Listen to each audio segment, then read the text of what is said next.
एक हीरोइन जो राजेश खन्ना के साथ स्क्रीन पर नजर आई, एक ग्लैमरस लाइफ, फिल्में, शोहरत, लाइमलाइट, लेकिन एक दिन पूरी फैमिली के साथ गायब हो गई बिना किसी सुराग के। महीनों तक कोई नहीं जान पाया कि वो जिंदा है या नहीं। और जब सच्चाई सामने आई तो फार्म हाउस की जमीन के नीचे दफन मिले 6 कंकाल।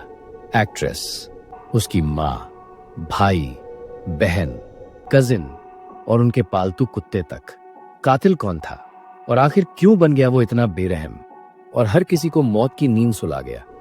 This isn't just a murder, ये एक स्क्रिप्टेड बिट्रेयल था, एक ऐसी साजिश जो आपके रोंगटे खड़े कर देगी। Welcome to my channel crime story by Rehan. तो शुरू करते हैं with a new crime story. ये कहानी किसी भी इंसान को अंदर तक झकझोर देने के लिए काफी है। एक ऐसी एक्ट्रेस जो देखने में बेहद खूबसूरत थी, जिसने राजेश खन्ना जैसे सुपरस्टार के साथ फिल्म वफा में काम किया। इस एक फिल्म से उसका करियर स्टार्ट होने ही वाला था। कुछ और फिल्में भी उसके हाथ लगी, लेकिन अफसोस वो कभी कैमरे के सामने दोबारा लौट नहीं पाई। साल 2011 की शुरुआत में लैला खान अपनी फैमिली के साथ वेकेशन पर गई थी। जगह थी इगतपुरी, महाराष्ट्र। लेकिन वहां जाने के बाद मानो वो सब गायब हो गए। जिन प्रोड्यूसर्स ने लैला को बड़ी रकम देके साइन किया था, वो सब हैरान परेशान थे।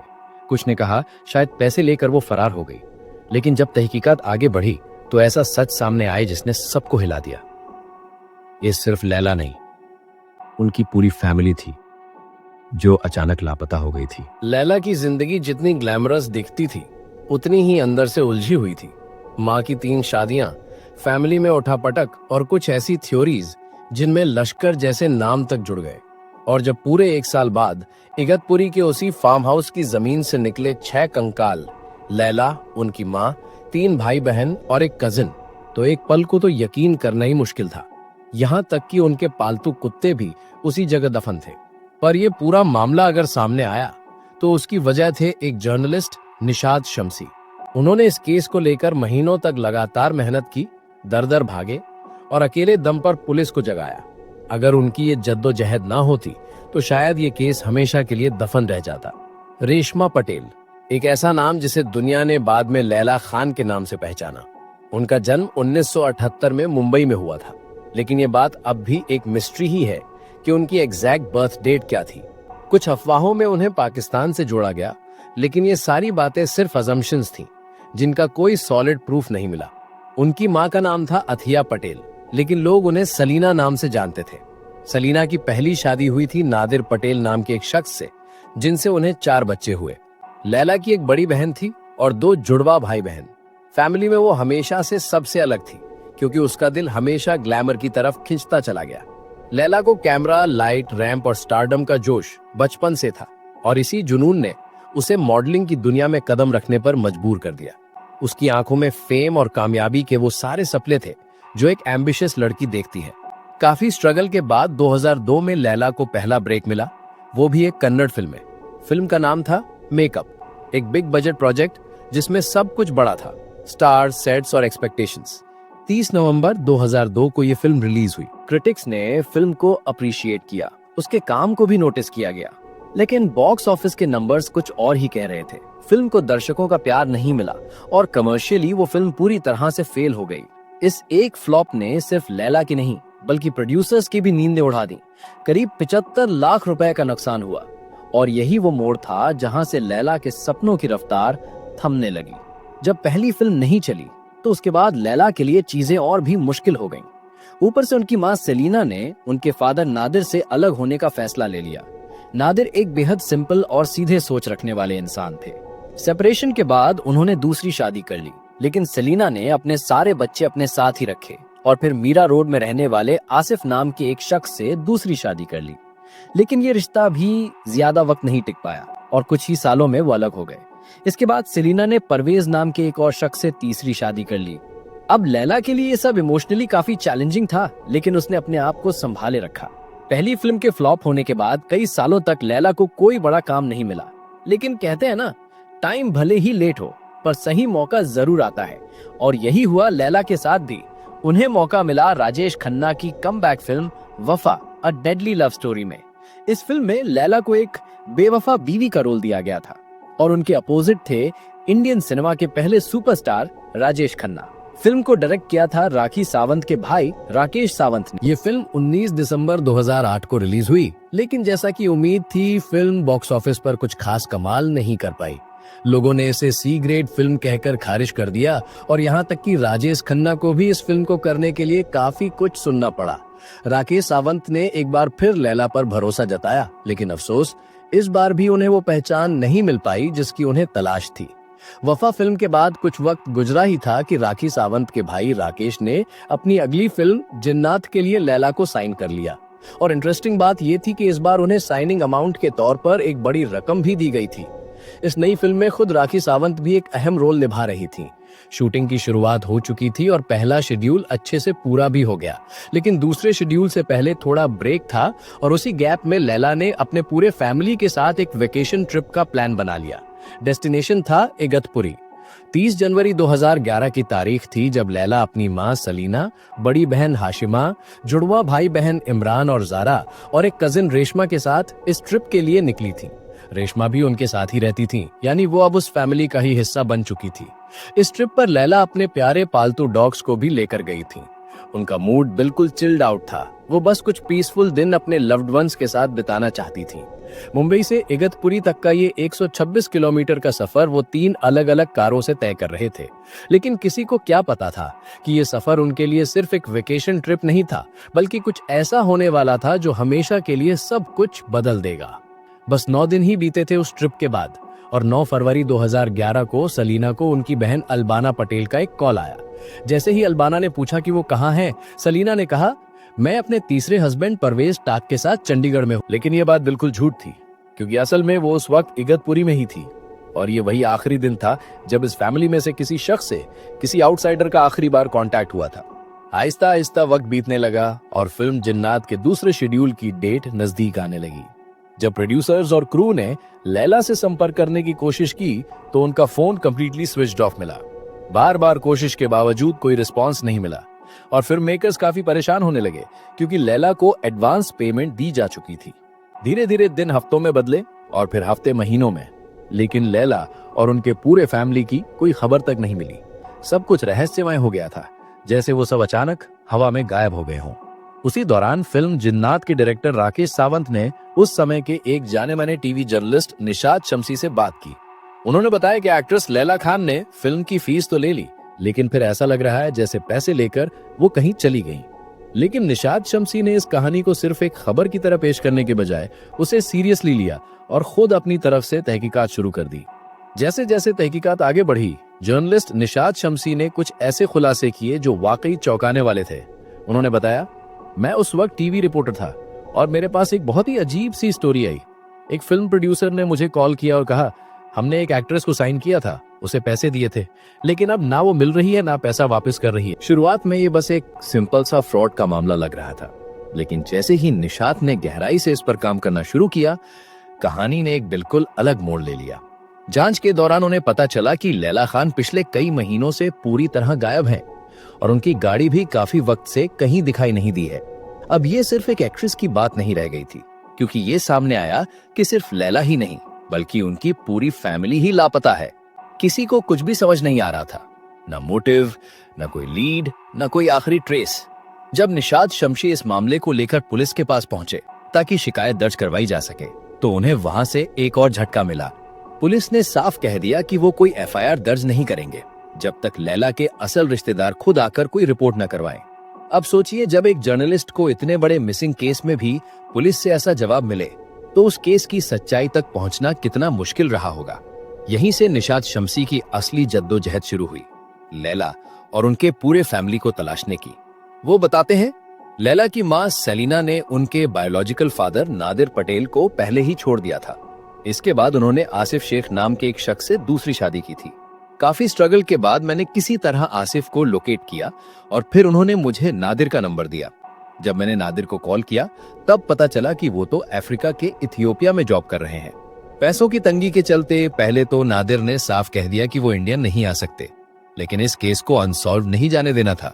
इसलिए निशात शम्सी ने अपनी तरफ से 11,000 रुपए देकर उनके इंडिया आने का इंतजाम किया। आगे निशात बताते हैं, ये सब करने में करीब 4 महीने निकल चुके थे। मैंने नादिर को साथ ले जाकर पुलिस में लैला और उनके पूरे फैमिली की गुमशुदगी की रिपोर्ट दर्ज करवाई। इसी दौरान मेरी अपनी तहकीकात में यह भी सामने आया कि सेलिना अपने दूसरे पति आसिफ से भी अलग हो चुकी थी और उन्होंने एक तीसरे शख्स से शादी कर ली थी। लेकिन ट्विस्ट ये था कि उस तीसरे शख्स का नाम किसी को पता ही नहीं था, ना दोस्तों को ना किसी रिश्तेदार को। हर जवाब एक नए सवाल में बदलता जा रहा था और ये केस और भी गहराता जा रहा था। जब शिकायत दर्ज हो चुकी थी तब भी मुंबई पुलिस ने केस को सीरियसली नहीं लिया। निशात शम्सी बताते हैं, जब मैंने पूछा तो पुलिस ने कैजुअली बोल दिया कि लैला पाकिस्तानी एक्ट्रेस है। उस टाइम पर वीना मलिक भी बिग बॉस में थी और वो भी कुछ दिनों तक सडनली गायब हो गई थी। पुलिस ने यही स्टोरी मीडिया को भी दी कि लैला पाकिस्तान से बिलोंग करती है। इंटरनेट पर भी काफी देर तक उसकी बर्थ प्लेस पाकिस्तान दिखती रही। इस बात को लेकर लैला के बायोलॉजिकल पिता नादिर का गुस्सा फूट पड़ा। उन्होंने कहा, मेरी बेटी को पुलिस पाकिस्तानी कैसे कह सकती है। नादिर गुजरात के भरूच से थे और लैला की मां सलीना लखनऊ की। पाकिस्तान से उनका कोई दूर दूर तक कनेक्शन नहीं था, मगर पुलिस ने इस वजह से कंप्लेंट लेने में डिले किया और फिर इन्वेस्टिगेशन प्रैक्टिकली इग्नोर कर दी। जब पुलिस की तरफ से कोई ठोस स्टेप नहीं आया तो 17 जुलाई 2012 को लैला के पिता नादिर ने बॉम्बे हाई कोर्ट में एक पिटीशन फाइल की। उनका साफ कहना था, ये केस मुंबई पुलिस नहीं बल्कि एनआईए को जाना चाहिए। उन्होंने डिमांड की कि इस मामले की प्रोब एनआईए यानी नेशनल इन्वेस्टिगेशन एजेंसी के हाथ में दी जाए। कुछ मंथ्स बाद लैला की मिसिंग स्टोरी एक शॉकिंग मोड़ पर आ गई।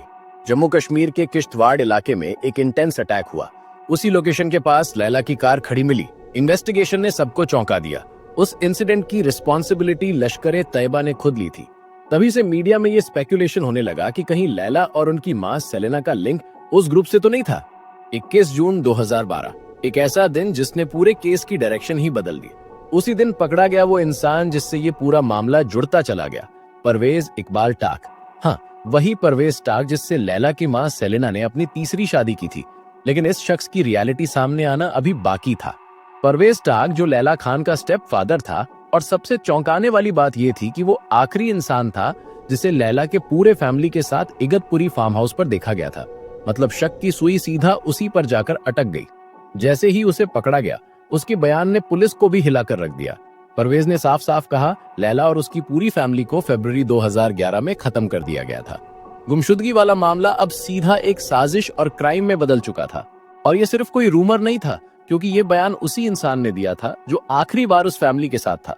लैला, उसका ट्विन भाई इमरान और बहन जारा सब के सब एक ही साथ गायब हो गए थे।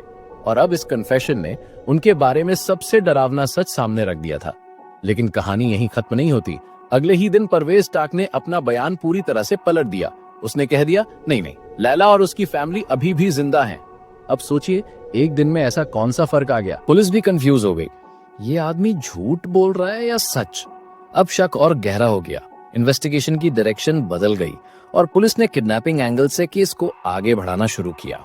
और इस बार वो परवेज टाक को लेकर मुंबई पहुंची ताकि उस हर पॉइंट को क्रॉस चेक किया जा सके जहां से ये साजिश शुरू हुई थी।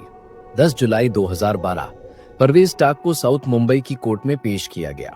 कोर्ट ने उसे 19 जुलाई तक पुलिस कस्टडी में भेज दिया।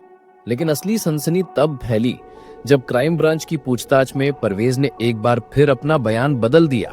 और इस बार जो उसने कहा वो रूह कंपा देने वाला था। लैला का सौतेला पिता, वही परवेज टाक जिसने इस बार खुलकर कबूल किया कि वो लैला की मां सेलिना को रास्ते से हटाना चाहता था। उसका कहना था कि सेलिना उससे नौकरों जैसा बर्ताव करती थी और उनके किसी और मर्द से भी रिश्ते थे। परवेज को ये सब उसकी बेइज्जती लगता था।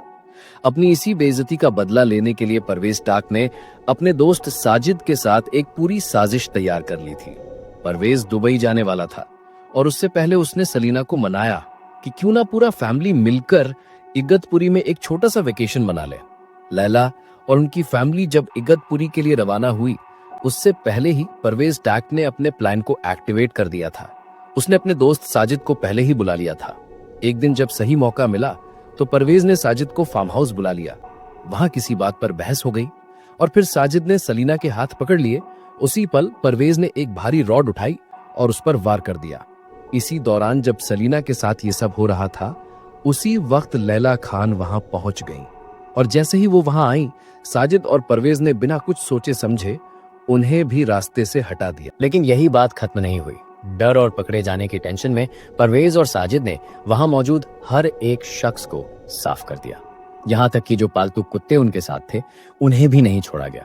जैसे जैसे पुलिस तहकीकात में आगे बढ़ रही थी, परवेज टाक अपने बयान बार बार बदल रहा था। मगर इतने सारे खुलासों के बीच मुंबई पुलिस उसे इगतपुरी फार्म हाउस ले गई। फार्म हाउस की दीवारों को देखकर ऐसा लग रहा था कि उन्हें जलाने की कोशिश की गई थी। फिर परवेज की बताई जगह पर फार्म हाउस के पीछे खुदाई शुरू करवाई गई और वहां से जो निकला वो किसी भी इंसान को हिला सकता है। खुदाई में पुलिस को लैला खान समेत 6 लोगों के कंकाल मिले। पूरी फैमिली को हमेशा के लिए मिटा दिया गया था।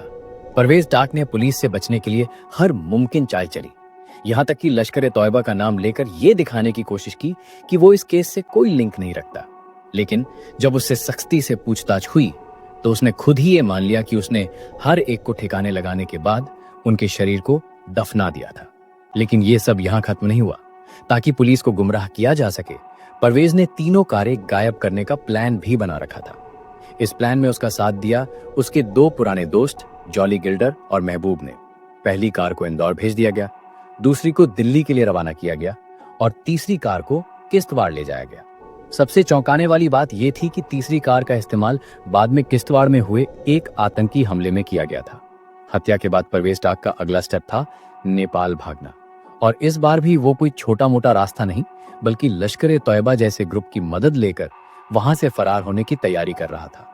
लेकिन उसकी ये प्लानिंग पूरी हो पाती उससे पहले ही किश्तवाड़ में एक धमाका हुआ, एक ऐसा हमला जिसने सारा गेम ही पलट दिया। उसी के बाद परवेज की गिरफ्तारी हो गई। एक लड़की जो खूबसूरत थी, टैलेंटेड थी और अपने सपनों को उड़ान देना चाहती थी। लेकिन उसे क्या पता था कि जिस फैमिली के साथ वो छुट्टियों पर जा रही है वहीं उसकी आखिरी मंजिल भी बन जाएगी। ये सिर्फ एक मर्डर नहीं था, this was a betrayal scripted by someone she trusted the most. एक सौतेला रिश्ता, एक टूटा हुआ आदमी और अंदर तक जला हुआ ईगो जिसने एक नहीं पूरे 6 लोगों को मिटा दिया। दोस्तों, कभी कभी सबसे भयानक कहानियां वो होती हैं जो सच होती हैं, बिल्कुल लैला खान और उसकी फैमिली की तरह। तो दोस्तों, इस कहानी ने आपके दिलो दिमाग पर क्या असर डाला, कमेंट्स में जरूर लिखिए। फिर मिलेंगे एक और दिल दहला देने वाली ट्रू क्राइम स्टोरी के साथ। तब तक स्टे अलर्ट, स्टे सेफ और सबसे जरूरी बात, हर कदम सोच समझ कर उठाएं और अपना और अपनों का ख्याल रखें।